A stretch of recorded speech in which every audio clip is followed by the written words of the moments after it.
আমদাবাদে একটা plane accident হয়েছিল, শুনেছিলেন কেন? দেখলাম সবাই মোবাইল। 242 জন, একজন ছিটকিয়ে বেরিয়ে গেছে। তাকে मीडियावाला जिज्ञेस করছে যে आप कैसे बच गए? बोले मुझे पता नहीं चला कि मैं जिंदा हूं, जब मेरा आंख खोला तो मुझे पता चला कि मैं जिंदा हूं।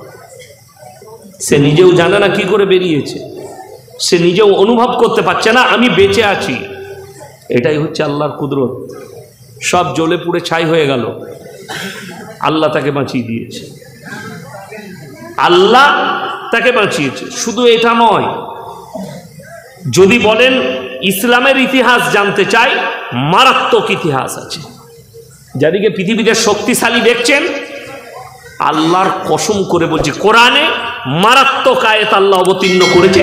এখানে মানুষের জন্য একটা বড় শিক্ষা আছে। ইন্নাল ইনসানা খুলিকা হালুয়া, আমি মানুষকে অসহায় আর দুর্বল সৃষ্টি করেছি। একটা মানুষও সবল নয়, একটা মানুষও সবল। আমি আপনি সে তিনি যাকে বলবেন। কাদিকে দেখছেন বর্তমানে কিছু রাষ্ট্রনেতা, পৃথিবীর রাষ্ট্রনেতা বললাম, যাদেরকে আপনি শক্তিশালী মনে করছেন, তাদের কাছে শারীরিক শক্তি নেই, সামরিক শক্তি আছে। রাশিয়ার প্রেসিডেন্ট ভ্লাদিমির পুতিন 75 পেরিয়ে গেছে বয়স। আপনার কি মনে হয় 75 বছরের বুড়ো মোবাইলে দেখতে অত সুন্দর লাগলেও শারীরিক অক্ষমতা চলে এসছে? ঠিক বললাম না ভুল বললাম? বাংলাদেশ যিনি চালাচ্ছেন ডাক্তার ইউনূস, তাকে দেখে আপনার মনে হচ্ছে শক্তিশালী, তার কাছে সামরিক শক্তি, তার বডিগার্ড, তার ডিফেন্স সিস্টেম। বয়স হচ্ছে 80 বছর, আমাদের মতো লোক ঠেলে দিলে পড়ে যাবে, কিন্তু তার কাছে শক্তি কি আছে? সামরিক শক্তি, তার ডিফেন্স সিস্টেম আছে, তার মিলিটারি, তার বডিগার্ড। এখন যেদিকে দেখছে, যারা এখানে শিক্ষিত আছেন, মাস্টার, ডাক্তার, স্কুলে পড়াশোনা করেছেন বেশ কিছু, তারা ভালো করে জানবে এই কিছুদিনকার ইতিহাস আমরা স্কুলে পড়েছি ছোটবেলায়।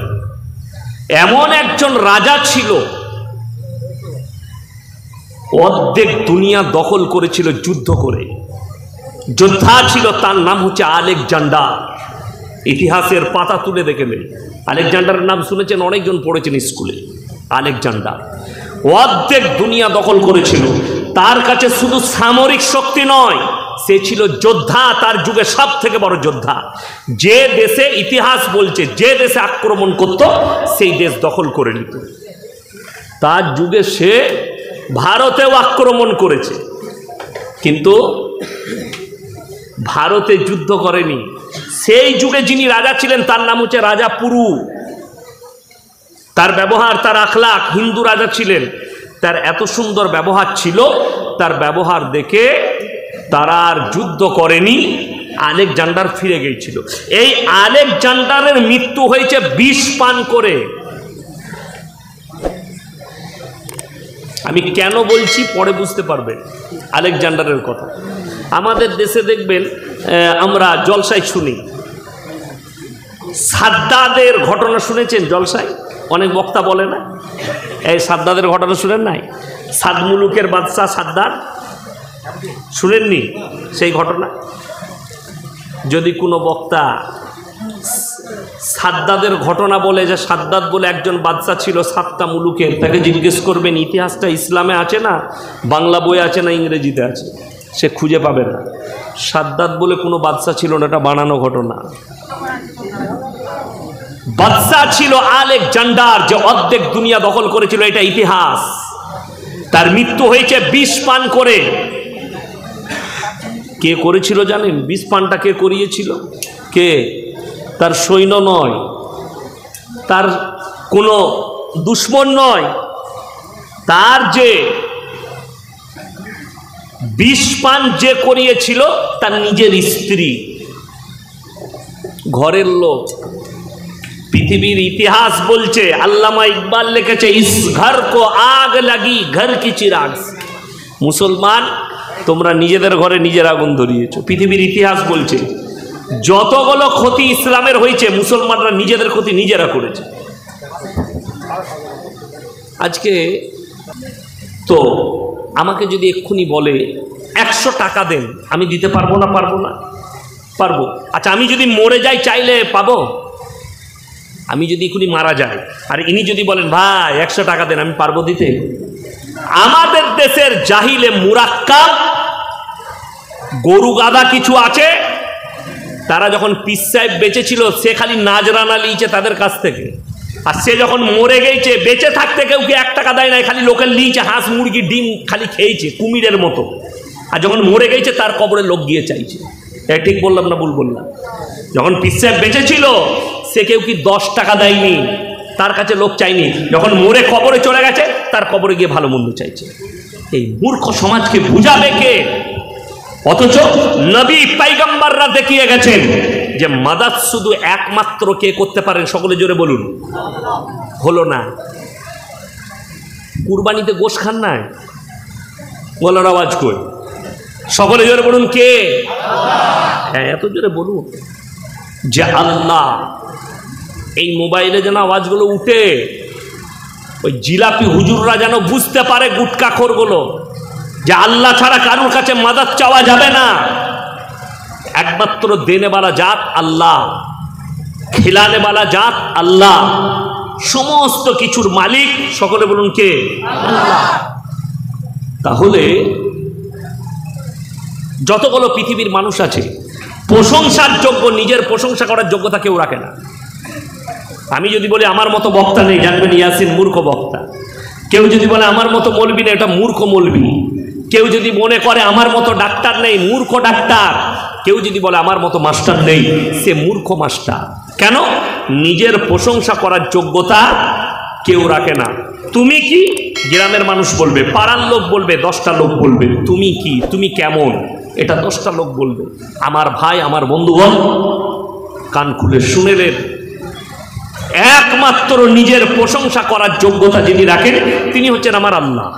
কে রাখেন বললাম? আল্লাহ।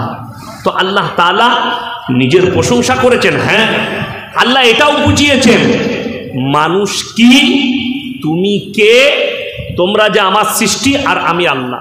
এই মানুষের যোগ্যতা কথাটা কোরআন খুলে সূরা কাহাফ, কোন সূরা বললাম? তাড়াতাড়ি বলুন কোন সূরা? সূরা কাহাফ। স্টার্ট 15 পারায়, শেষ হচ্ছে 16 পারায় সূরা মারিয়ামের আগে। বিসমিল্লাহ। গিলাস আনেনি গো? তো সূরা মারিয়ামের একবারই শেষ আয়াতের আগের আয়াতটা, কুল্লাউ কানাল বাহরু মিদাদান লিকালিমাতি রাব্বি লানাফিদাল বাহরু ক্বাবলা আন তানফাদা কালিমাতু রাব্বি ওয়ালাউ জিনা বিমিথলিহি মাদাদা। হে আমার নবী, পৃথিবীর মানুষকে বলো, যতগুলো সমুদ্র আছে পৃথিবীতে, সমুদ্র জানেন তো দীঘাতে আছে, যতগুলো সমুদ্র আছে সব পানিগুলো যদি কালি করে দেওয়া হয়, কালি, কলমের কালি, আর পৃথিবীর মানুষ, এখানে কোনো ধর্মের কথা আল্লাহ উল্লেখ করেনি, মানুষের কথা বলেছে, সব মানুষ যদি আল্লাহর প্রশংসা দেখতে শুরু করে সব কালিগুলো শেষ হয়ে যাবে। আবার আমি অতটাই দেবো, সেটাও শেষ হবে। আল্লাহর প্রশংসা লেখে মানুষ শেষ করতে পারবে না। জোরে সোরে বলুন সুবহানাল্লাহ। ইনি হচ্ছেন রব, সৃষ্টিকর্তা।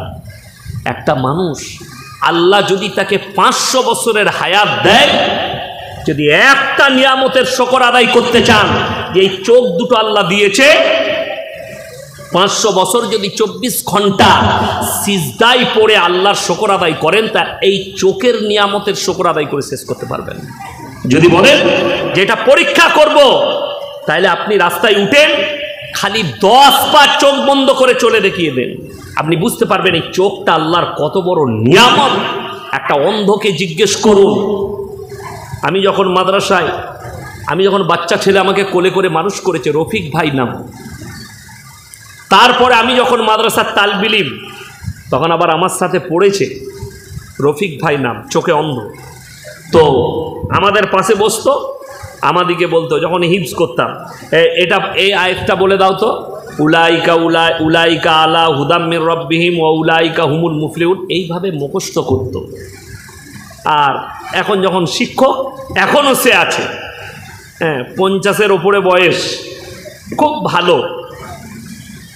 তো রফিক ভাই মাঝে মাঝে কি বলে যেন, একদিন আমাকে বলছে দুঃখ করে, আমার যদি চোখ থাকতো আমিও ইমাম হতাম, আমার যদি চোখ থাকতো ভাই তাহলে আমিও তোর মতো হাফেজ মোল্লা হয়ে আমিও ইমাম হতাম।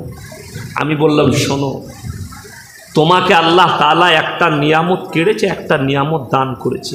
বলছে, ভাই কি নিয়ামত? আমি বললাম, চোখটা তোমাকে অন্ধ করেছে, কিয়ামতের দিনে চোখের পাপের তোমার হিসেব হবে না। আল্লাহ তোমাকে চোখের পাপ থেকে মুক্তি দিয়েছে। তোমাকে দেখে আমাকে ভাবতে হবে আল্লাহ আমাকে অন্ধ করেনি, আল্লাহ আমাকে দেখলে বলা করেছে। এটা ভাবার লেগেই তো অন্ধ, এটা ভাবার লেগেই বুবা। একজন বুবা মানুষ ইশারায় কথা বলে, আর আপনি কথা বলতে পারেন। বুবা, তুমি দেখে অনুসরণ করো, আমি তোমাকে বুবা করেছি, কথা বলনেওয়ালা নয়। আর একজন কথা বলনেওয়ালা, জবান দিয়েছে, আপনি বলছেন, তোমাকে অনুভব করতে হবে আল্লাহ আমাকে কত বড় নিয়ামত দিয়েছে, আমি কথা বলতে পারছি। এরপর আমি বক্তব্য শুরু করব।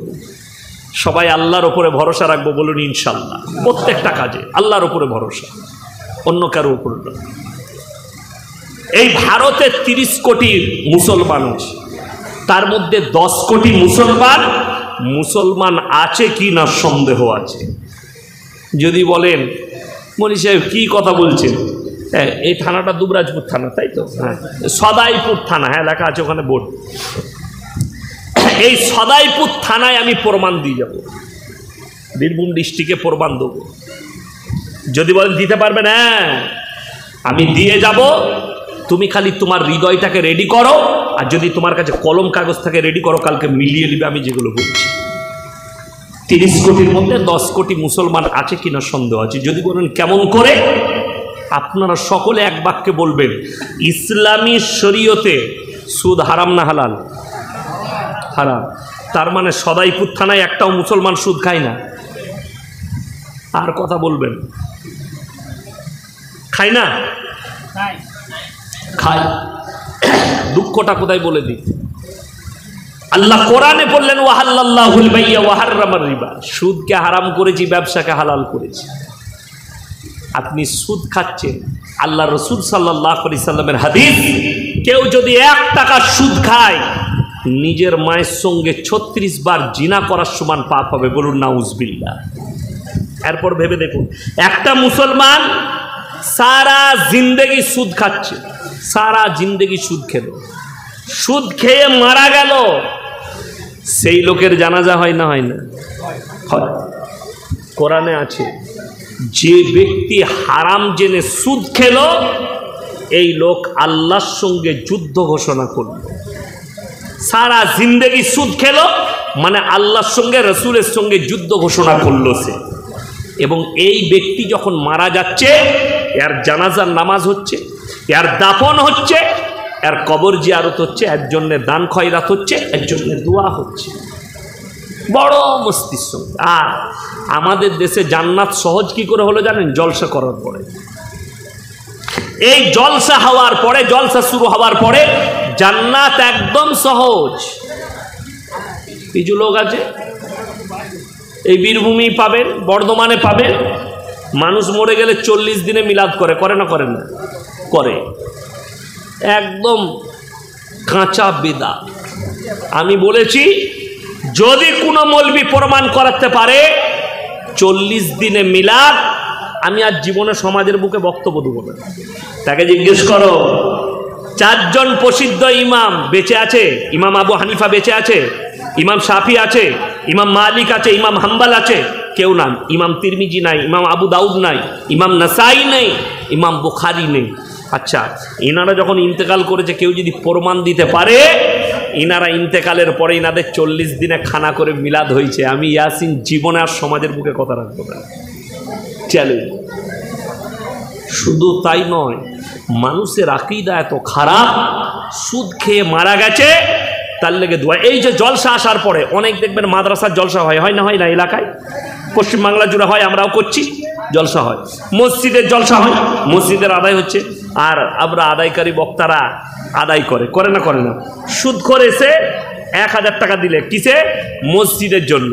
আর আমি এই বক্তা তো আর জানে না মালটা কি। আহারে বন্দারে কোনাই মনে জিনো চিনো মিনা জিনো দিল, দিয়ে জান্নাতে ঢুকিয়ে ছেড়ে দিল, যা বুঝে করবে। সুদ করতে গেলে শালা এত সহজে জান্নাত আর কোথাও পাওয়া যাবে না। তাহলে সুদ চালিয়ে যা, জলসা হলে 1000 টাকা দিবি, হুজুর ঠিক জান্নাতে ঢুকিয়ে দিবে। তোর হুজুরেরও বীজ মারা যাবে, তোরও মা। খালি কবরে যা। কে বলল, কোথা থেকে বললো? অবাক লাগে, বড় কষ্ট লাগে, অনেক চুনার ব্যথা হবে। আমার বাপ তো, আমার সন্তান তো সুদের ওপরে জীবন কাটিয়ে মারা গেছে। মদ হারাম না হালাল? কথা বলে না? কেমন হারাম শুনে নেন। এই বোতলটাই যদি মদ থাকে, এটাকে স্পর্শ করা হারাম। কি করা? স্পর্শ করা হারাম। এখন আমি এই সদাইপুর থানায় প্রমাণ দেবো, দুবরাজপুর, সদাইপুর, সিউড়িতে প্রমাণ দেবো। কিসের? আমি দেখিয়ে দেবো মুসলমান মদ খাচ্ছে, মদ বিক্রিও করছে। ঠিক বললাম না ভুল বললাম? বাস্তব কথা বলে যাচ্ছি। যদি বলেন প্রমাণ দেবো, বেশি দূর হলে হাই রোড আপনার গ্রামে লেগে আছে, আমার গাড়িতে চাপে, আপনাকে আমি খালি পানাগড় পর্যন্ত নিয়ে যাবো। এই রোডে আমি 10টা এমন মুসলিম হোটেল বার করে দেবো, মুসলমান হারামখোর রাতের বেলায় হোটেলে বসে মদ খাচ্ছে আর মদ বিক্রিও করছে লাইসেন্স দিয়ে। কিন্তু আপনার জানা আছে এই রাজ্যে, এই পশ্চিম বাংলায় একজন হিন্দু ভাই আপনার থেকে বেশি আপনার ধর্মকে রেসপেক্ট করে। যদি বলেন কি করে? এই পশ্চিম বাংলা থেকে 3টে জাতীয় সড়ক বেরিয়েছে, ভারতের মেন রোড। কলকাতা থেকে কটা বললাম? 3টে। এটা তো দার্জিলিং মোড় থেকে ভেঙে আসছে, পানাগড় থেকে। এই রোডটা original road, Kolkata to Delhi road, national highway, NH2 GT road, যেটা আমার বাড়ির ওপর দিয়ে গেছে পানাগড় দিয়ে টু দিল্লি। একটা হচ্ছে কলকাতা টু মুম্বাই রোড, যেটা খড়গপুরের ওপর দিয়ে চলে গেছে। আর একটা হচ্ছে কলকাতা বারাসাত থেকে বের হয়েছে ডালখোলা বকখালি রোড, যেটা আসাম, ত্রিপুরা, আগরতলা, নাগাল্যান্ড চলে যাচ্ছে। এই 3টে রোড। এই আসাম রোডের ওপরে বহরমপুর পার করে একটা মোড়ের নাম পলসন্ডা মোড়, সেখানে একটা ধাবা আছে, পাপ্পুদা ধাবা। আমি মাঝে মাঝে দাঁড়াই, খানা খাই। পাঞ্জাবিদের হোটেল, 2 ভাই মাথায় পাগড়ি বেঁধে চালাচ্ছে, মুখে দাড়ি, মাথায় পাগড়ি। তার হোটেলে ঢুকে বিশ্বাস করবেন না, আমি এত আশ্চর্য হলাম। তার হোটেলে বোর্ড লাগানো আছে 3টে। একটাই লেখা আছে মদ পান করা নিষিদ্ধ, আর একটাই লেখা আছে মদ বিক্রি নিষিদ্ধ, আর একটাই লেখা আছে নো স্মোকিং, ধূমপান নিষিদ্ধ। 3টেই হচ্ছে মুসলমানের ইমান বাঁচানো বোর্ড। এবং বোর্ডটা তার হাতের লেখা নয়, একবারই থানার প্রশাসনিক বোর্ড। আমি বললাম, দাদা আপনার হোটেলে এই বোর্ডটা থেকে আমার খুব ভালো লাগলো। কি উত্তর দিল জানে? দাদা আমি যেখানে হোটেল চালাচ্ছি, যে জায়গায় ব্যবসা করছি, 75% মুসলিম, আর আমার 80% কাস্টমার মুসলিম। আর আমি জানি আপনাদের ধর্মে মদ স্পর্শ করা হারাম, তাহলে আমি কি করে বেচতে পারি? আপনি ভেবে দেখুন। সে এতটা জানে মুসলিম ধর্মে মদ হারাম, গাঁজা হারাম, বিড়ি সিগারেট ইত্যাদি হারাম, যার কারণে সে বিক্রিও করে না, খেতেও দেয় না।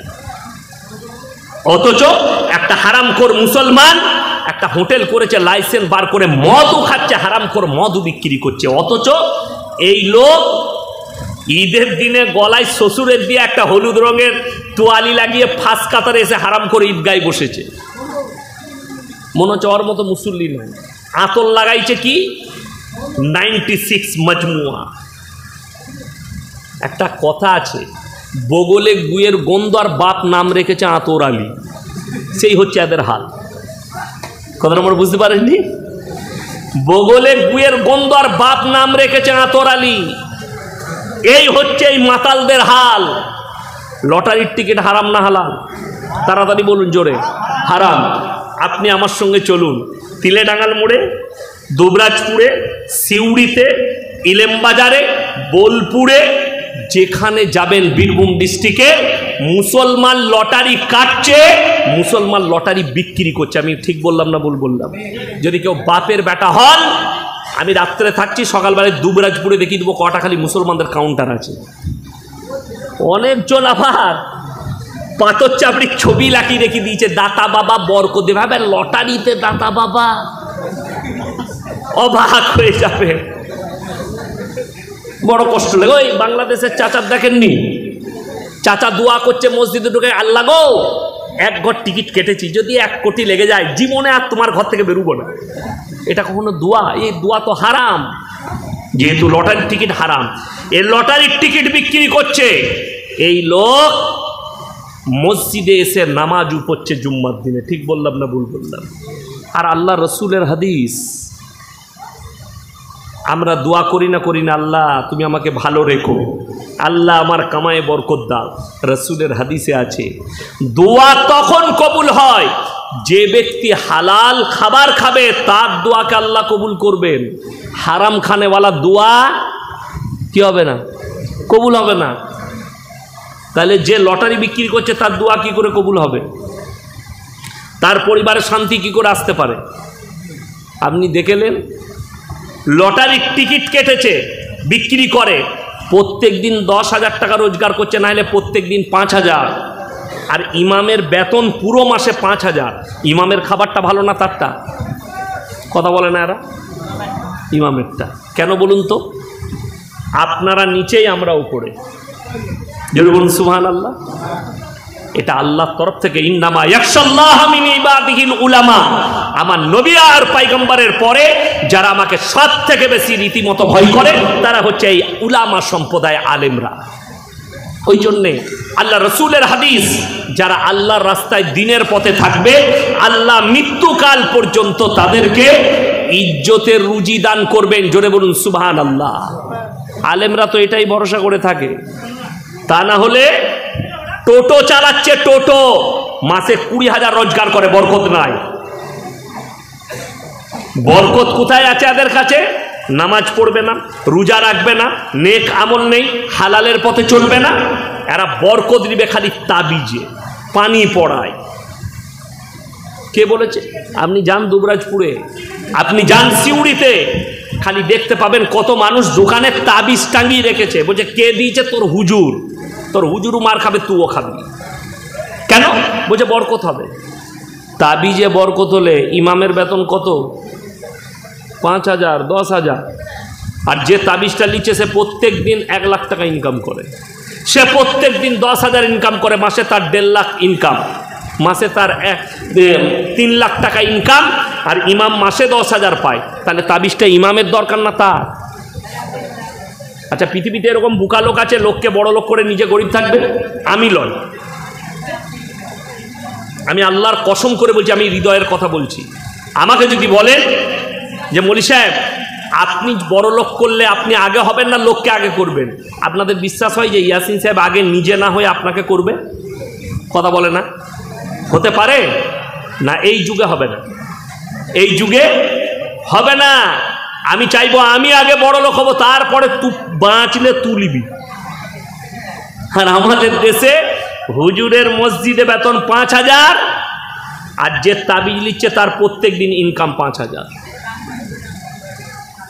এরপর আপনি বিচার করুন, আমি বলবো না। এইটা হচ্ছে দুঃখের। হারাম ইনকাম করছে, সে চাইছে আমার বালা মুসিবত দূর হবে কার দ্বারা? আমার বালা মুসিবত দূর হবে তাবিজের দ্বারা। তাহলে কোরআনের দোয়াগুলো, আল্লাহ রসুলের দোয়াগুলো গেল ঘোড়ার ডিম। বালা মুসিবত যদি আপনার কাছে আসে আর আপনি দূর করতে চান, একটাই দোয়া পড়বেন, লা ইলাহা ইল্লা আনতা সুবহানাকা ইন্নী কুনতু মিনাজ জালিমিন। সবাই পড়বো, জোরে বলুন ইনশাআল্লাহ। আপনার কাছে যে কোনো মুসিবত আসুক, আপনি বুঝতে পারছেন আপনার কাছে একটা বালা মুসিবত এসেছে, আপনি এই দোয়াটা পড়ুন। নামাজের পরে 100 বার আপনি এই দোয়া পড়লেন, প্রত্যেক দিন 100 বার করে দোয়া পড়ুন, ফজরের পরে পড়লেন, আপনার বালা মুসিবত আল্লাহ দূর করবেন। পৃথিবীর কোনো মানুষ নয়, কোনো দোয়া নাই, নামাজ নাই, কিচ্ছু নেই। আপনি ভরসা করেছেন একজন হুজুরের ওপরে, একজন মৌলবীর ওপরে ভরসা করছেন। এইটাই হচ্ছে দুঃখের। গান বাজনা ইসলামে হারাম না হালাল? কথা বলেন। হারাম।